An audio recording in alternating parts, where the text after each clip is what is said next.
السلام علیکم ورحمۃ اللہ وبرکاتہ۔ امید کرتے ہوں آپ سب خیر خیریت سے ہوں گے۔ بسم اللہ الرحمن الرحیم۔ سیرت النبی صلی اللہ علیہ وآلہ وسلم۔ عنوان: غزوہ بنی نذیر اور غزوہ بنی مستلق۔ آخر حضرت صلی اللہ علیہ وآلہ وسلم صحابہ کے ساتھ بنو نذیر کی طرف روانہ ہوئے۔ اس موقع پر آپ صلی اللہ علیہ وآلہ وسلم نے مدینہ منورہ میں حضرت عبداللہ بن مکتوم رضی اللہ عنہ کو اپنا قائم مقام مقرر فرمایا۔ جنگی پرچم حضرت علی بن ابی طالب رضی اللہ عنہ نے اٹھایا۔ نبی کریم صلی اللہ علیہ وآلہ وسلم اسلامی لشکر کے ساتھ آگے بڑھے۔ شام کے وقت مسلمان بنو نذیر کی بستی میں پہنچ گئے اور وہاں پڑاؤ ڈال دیا۔ ادھر یہودی اپنی حویلیوں میں بند ہو گئے اور چھتوں پر سے تیر برسانے لگے، پتھر گرانے لگے۔ وہ دن اسی طرح گزرا۔ دوسرے دن حضور اکرم صلی اللہ علیہ وآلہ وسلم لکڑی کے ایک قبے گنبد نما سائبان میں قیام پذیر ہوئے جو حضرت بلال رضی اللہ عنہ نے بنایا تھا۔ یہودیوں میں سے ایک شخص کا نام غزول تھا۔ وہ زبردست تیر انداز تھا، اس کا پھینکا ہوا تیر دور تک جاتا تھا۔ اس نے ایک تیر نبی کریم صلی اللہ علیہ وآلہ وسلم کے قبے کی طرف پھینکا، تیر وہاں تک پہنچ گیا۔ یہ دیکھ کر صحابہ کرام رضی اللہ عنہم نے حضور اکرم صلی اللہ علیہ وآلہ وسلم کے حکم سے قبے کو ذرا دور منتقل کر دیا۔ رات کے وقت حضرت علی رضی اللہ عنہ غائب ہو گئے۔ یہ دیکھ کر صحابہ کرام رضی اللہ عنہم کو حیرت ہوئی۔ انہوں نے آپ صلی اللہ علیہ وآلہ وسلم سے عرض کیا، اے اللہ کے رسول، علی نظر نہیں آ رہے۔ آپ صلی اللہ علیہ وآلہ وسلم نے فرمایا، فکر نہ کرو وہ ایک کام سے گئے ہیں۔ کچھ ہی دیر گزری ہوگی کہ حضرت علی رضی اللہ عنہ غزول کا سر اٹھائے ہوئے آ گئے۔ اب ساری صورتحال کا پتہ چلا۔ جب غزول نے آپ صلی اللہ علیہ وآلہ وسلم کے سائبان کی طرف تیر پھینکا تھا، حضرت علی رضی اللہ عنہ اسی وقت سے اس کے پیچھے لگ گئے تھے اور آخر اس کا سر کاٹ لائے۔ اس کے ساتھ 10 آدمی اور تھے۔ وہ غزول کو قتل کرتے ہوئے دیکھ کر بھاگ لیے تھے۔ نبی اکرم صلی اللہ علیہ وآلہ وسلم نے حضرت علی رضی اللہ عنہ کے ساتھ 10 آدمی اور بھی روانہ فرمائے تھے۔ ان میں حضرت ابو دجانہ رضی اللہ عنہ بھی تھے۔ یہ جماعت ان لوگوں کی تلاش میں نکلی جو غزول کے بارے میں مارے جانے پر بھاگے نکلے تھے۔ آخر اس جماعت نے انہیں جا لیا اور سب کو قتل کر دیا۔ بنو نذیر کا محاصرہ جاری رہا یہاں تک کہ 6 راتیں گزر گئی۔ اس دوران منافق عبداللہ بن ابی برابر یہودیوں کو پیغامات بھیجتا رہا کہ تم اپنی حویلیوں میں ڈٹے رہو، ہم تمہاری مدد کو آ رہے ہیں۔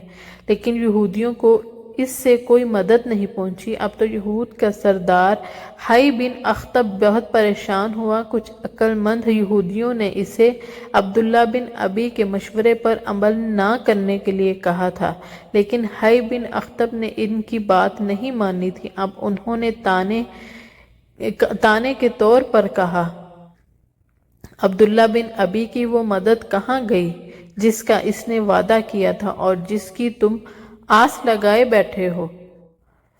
وہ کوئی جواب نہ دے سکا۔ یہودی اب بہت پریشان ہو چکے تھے۔ ادھر نبی اکرم صلی اللہ علیہ وآلہ وسلم سختی سے ان کا محاصرہ کیے ہوئے تھے۔ آخر اللہ تعالیٰ نے یہودیوں کے دلوں پر مسلمانوں کا رعب طاری کر دیا۔ انہوں نے نبی اکرم صلی اللہ علیہ وسلم سے درخواست کی کہ انہیں یہاں سے نکل جانے دیا جائے۔ وہ ہتھیار ساتھ نہیں لے کر جائیں گے، البتہ اپنا گھریلو سامان لے جائیں گے۔ نبی اکرم صلی اللہ علیہ وآلہ وسلم نے ان کی درخواست منظور کر لی۔ چنانچہ یہودیوں نے اپنے اونٹوں پر اپنی عورتوں اور بچوں کو سوار کر لیا اور اپنا سارا سامان بھی اس پر لاد لیا۔ یہ کل 600 اونٹ تھے۔ ان اونٹوں پر بہت سا سونا، چاندی اور قیمتی سامان تھا۔ اسی طرح بنی نذیر کے یہ یہودی جلا وطن ہو کر خیبر میں جا بسے۔ خیبر کے یہودیوں نے انہیں وہاں آباد ہونے میں مدد دی۔ کچھ لوگ شام کی طرف بھی چلے گئے۔ غزوہ بنو نذیر کے بعد غزوہ ذات الرقاص، غزوہ بدر الثانی، غزوہ دومتا الجندل پیش آئے۔ یہ چھوٹے چھوٹے غزوات تھے جو یکے بعد دیگر پیش آئے۔ پھر غزوہ بنی مستلق پیش آیا۔ قبیلہ بنو مستلق کا سردار حارث بن ابی ضرار تھا۔ اس نے حضور اکرم صلی اللہ علیہ وآلہ وسلم سے جنگ کے لیے ایک لشکر تیار کیا۔ اس لشکر میں اس کی قوم کے علاوہ دوسرے عرب بھی شامل تھے۔ اس اطلاع پر حضور اکرم صلی اللہ علیہ وآلہ وسلم نے بھی جنگ کی تیاری کی۔ اسلامی لشکر 2 شعبان 5 ہجری کو روانہ ہوا۔ ادھر جب حارث بن ابی ضرار اور اس کے ساتھیوں کو مسلمانوں کی آمد کی خبر ملی تو بہت سے لوگ بدحواس ہو کر حارث کا ساتھ چھوڑ گئے اور ادھر ادھر بھاگ نکلے، یہاں تک کہ آپ صلی اللہ علیہ وآلہ وسلم صحابہ کرام کے ساتھ اس قبیلے پر حملہ آور ہوئے۔ مسلمانوں نے ایک ساتھ مل کر مشرکوں پر حملہ کر دیا۔ یہ حملہ اتنا شدید تھا کہ ان میں سے 10 فوراً مارے گئے، باقی گرفتار ہو گئے۔ ان کی عورتیں اور بچوں کو بھی گرفتار کر لیا گیا۔ ان قیدیوں میں بنی مستلق کے سردار حارث بن ابی ضرار کی بیٹی برہ بنت حارث بھی تھی۔ مال غنیمت تقسیم ہوا تو برہ ثابت بن قیس رضی اللہ عنہ کی تحویل میں آ گئی۔ اب ثابت بن قیس رضی اللہ عنہ نے برہ سے طے کیا کہ اگر وہ 9 اوقیہ سونا دے دیں تو وہ انہیں آزاد کر دیں گے۔ یہ سن کر برہ نبی اکرم صلی اللہ علیہ وآلہ وسلم کے پاس آئیں اور کہنے لگیں، اے اللہ کے رسول، میں مسلمان ہو چکی ہوں۔ میں گواہی دیتی ہوں کہ اللہ تعالیٰ کے سوا کوئی معبود نہیں۔ ہمارے ساتھ جو ہوا اس کو آپ جانتے ہیں۔ میں قوم کے سردار کی بیٹی ہوں۔ ایک سردار کی بیٹی اچانک باندی بنا لی گئی۔ ثابت بن قیس نے آزاد ہونے کے لیے میرے ذمے جو سونا مقرر کیا ہے وہ میری طاقت سے کہیں زیادہ ہے۔ میری آپ سے درخواست ہے کہ اس سلسلہ میں میری مدد فرمائیں۔ اس پر نبی اکرم صلی اللہ علیہ وآلہ وسلم نے ارشاد فرمایا، کیا میں تمہیں اس سے بہتر راستہ نہ بتا دوں؟ برہ بولی، وہ کیا اے اللہ کے رسول؟ آپ صلی اللہ علیہ وآلہ وسلم نے ارشاد فرمایا، تمہاری طرف سے سونا میں دے دیتا ہوں اور میں تم سے نکاح کر لوں۔ اس پر برہ بولی، اے اللہ کے رسول، میں تیار ہوں۔ چنانچہ آپ نے حضرت ثابت بن قیس رضی اللہ عنہ کو بلایا، برہ کو ان سے مانگا۔ وہ بولے، اے اللہ کے رسول، میرے ماں باپ آپ پر قربان۔ برہ آپ کی ہو گئی۔ آپ صلی اللہ علیہ وآلہ وسلم نے انہیں اتنا سونا ادا کر دیا اور برہ سے شادی کر لی۔ اس وقت ان کی عمر 20 سال تھی۔ ان کے نام برہ سے جویریہ رکھا گیا۔ اس طرح وہ ام المؤمنین حضرت جویریہ رضی اللہ عنہا ہو گئی۔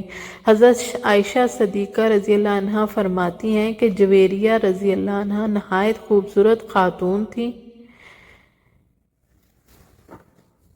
اور بعد میں حضرت جویریہ رضی اللہ عنہا کا باپ حارث ان کا فدیہ لے کر حضور اکرم صلی اللہ علیہ وآلہ وسلم کی خدمت میں حاضر ہوا۔ اس فدیے میں بہت سے اونٹ تھے۔ حارث ابھی راستے میں تھا کہ اس کی نظر ان میں سے 2 خوبصورت اونٹوں پر پڑی۔ اس نے ان دونوں کو وہیں عقیق کی گھاٹی میں چھپا دیا اور باقی فدیہ حضور اکرم صلی اللہ علیہ وسلم کی خدمت میں پیش کر کے کہا، یہ فدیہ لے لیں اور میری بیٹی کو رہا کر دیں۔ اس کی بات سن کر آپ صلی اللہ علیہ وآلہ وسلم نے ارشاد فرمایا، اور وہ 2 اونٹ کیا ہوئے جنہیں تم عقیق کی گھاٹی میں چھپا آئے ہو؟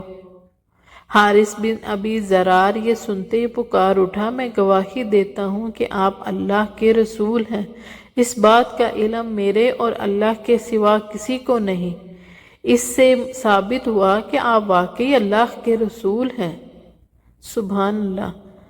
اس طرح وہ مسلمان ہو گئے۔ حضرت جویریہ رضی اللہ عنہا کے بھائی عبداللہ بن حارث بھی مسلمان ہو گئے۔ اس کے بعد بنی مستلق کے تمام قیدیوں کو رہا کر دیا گیا، کچھ سے فدیہ لیا گیا، کچھ سے بغیر فدیے کے چھوڑ دیے گئے۔ حضرت جویریہ رضی اللہ عنہا فرماتی ہیں بنی مستلق پر رسول اللہ صلی اللہ علیہ وآلہ وسلم کی چڑھائی سے 3 دن پہلے میں نے خواب دیکھا کہ یثرب مدینہ منورہ سے چاند طلوع ہوا اور چلتے چلتے میری گود میں آ رہا۔ پھر جب ہم قیدی بنا لیے گئے تو میں نے خواب کے پورا ہونے کی آرزو کی۔ جب آپ صلی اللہ علیہ وآلہ وسلم نے مجھ سے نکاح فرما لیا تو مجھے اس خواب کی تعبیر معلوم ہو گئی۔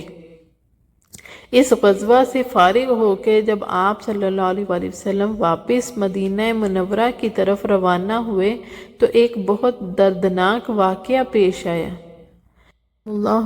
جزاکم اللہ خیر۔ اگر آپ کو میری ویڈیو پسند آئے تو لائک اینڈ شیئر ضرور کریں۔